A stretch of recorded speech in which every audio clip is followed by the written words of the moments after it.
Assalamualaikum warahmatullahi wabarakatuh.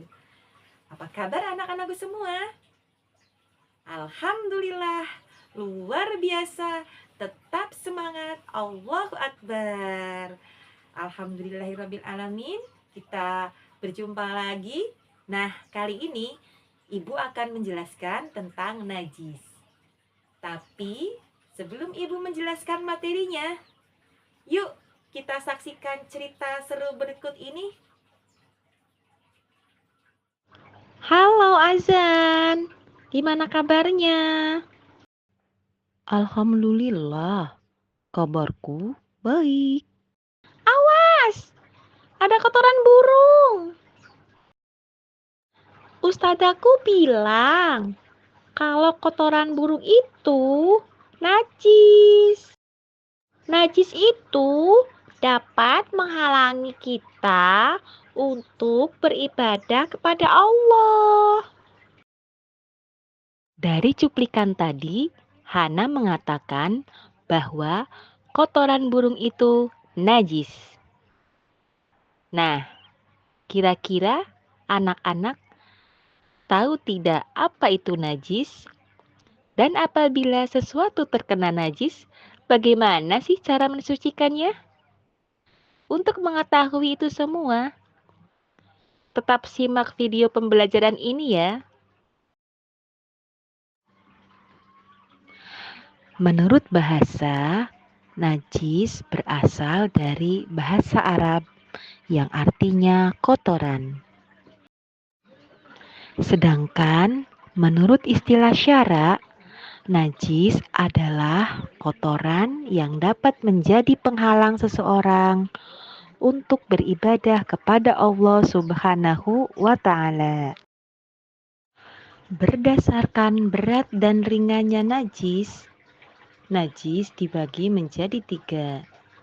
Yang pertama adalah najis mukhafafah.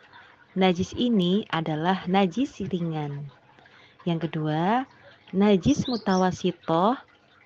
Najis ini adalah tergolong najis sedang. Dan yang ketiga adalah najis mughaladzoh. Najis ini tergolong najis yang berat.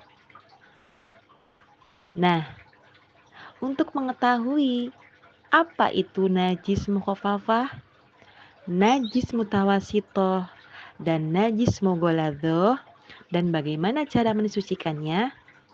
Yuk kita lanjutkan materi selanjutnya. Baik anak-anakku semua, kita akan bahas satu persatu.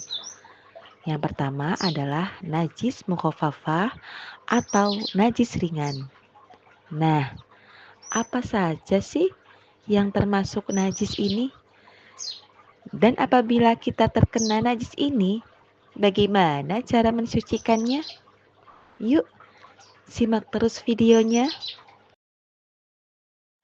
Contoh dari najis mukhafafah yaitu air kencing bayi laki-laki yang belum berumur 2 tahun, yang belum makan apa-apa kecuali minum air susu ibu atau ASI.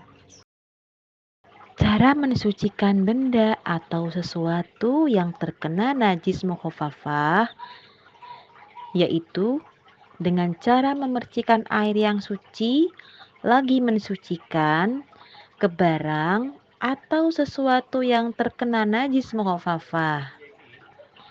Nah, air yang dipercikan harus lebih banyak dari benda atau barang yang terkena najis mukhafafah. Yang kedua adalah najis mutawasito atau najis sedang. Hayo, siapa yang sudah tahu apa saja sih yang termasuk najis mutawasito? Saya tahu Bu Guru. Yang termasuk najis mutawasitoh itu adalah bangkai binatang darat, kotoran hewan maupun manusia, muntah, darah, dan nanah. Terima kasih, Hana.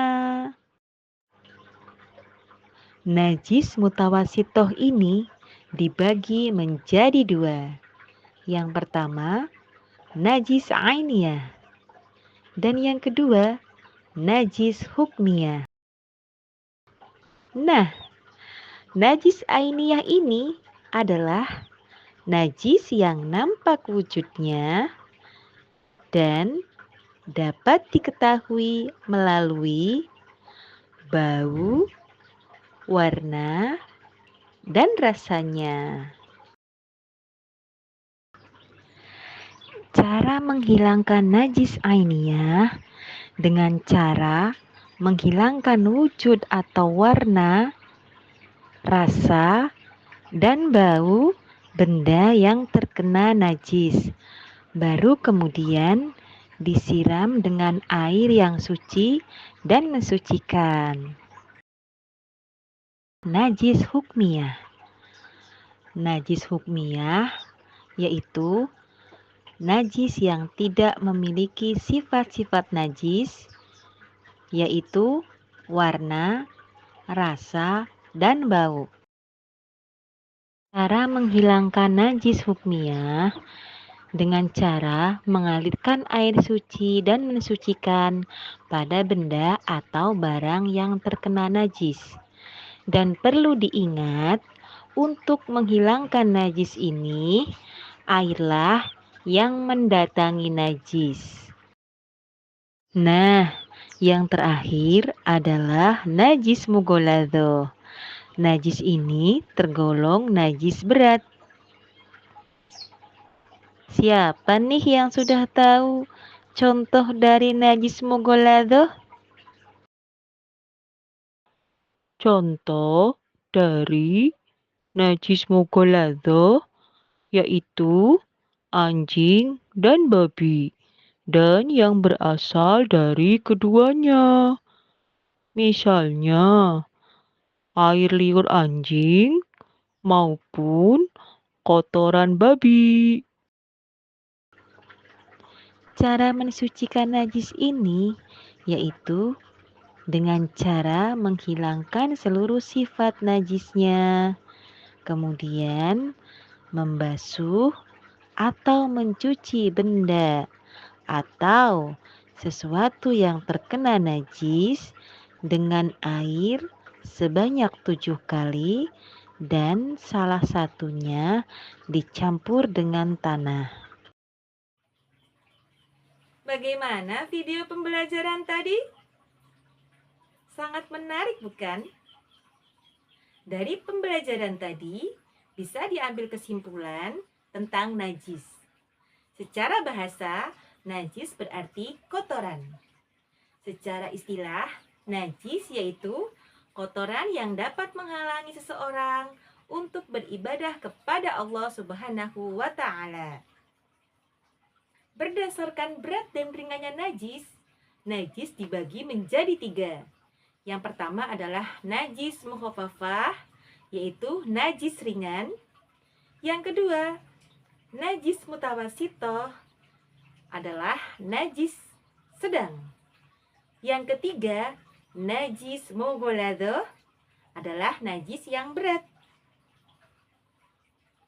Cara mensucikan najis tersebut, yang pertama adalah najis mukhafafah, yaitu dengan cara memercikan air ke bagian yang terkena najis. Air yang dipercikan harus lebih banyak dari najis tersebut. Yang kedua, cara mensucikan najis mutawasitoh yaitu dengan cara menghilangkan rasa, bau, dan wujudnya. Kemudian baru kita siram dengan menggunakan air yang suci. Yang ketiga, cara membersihkan atau mensucikan najis mughaladho yaitu dengan cara dibersihkan dengan air sebanyak 7 kali, salah satunya dicampuri dengan tanah yang suci. Bagaimana? Apakah sudah memahami? Terima kasih sudah menonton. Semoga bermanfaat. Wassalamualaikum warahmatullahi wabarakatuh.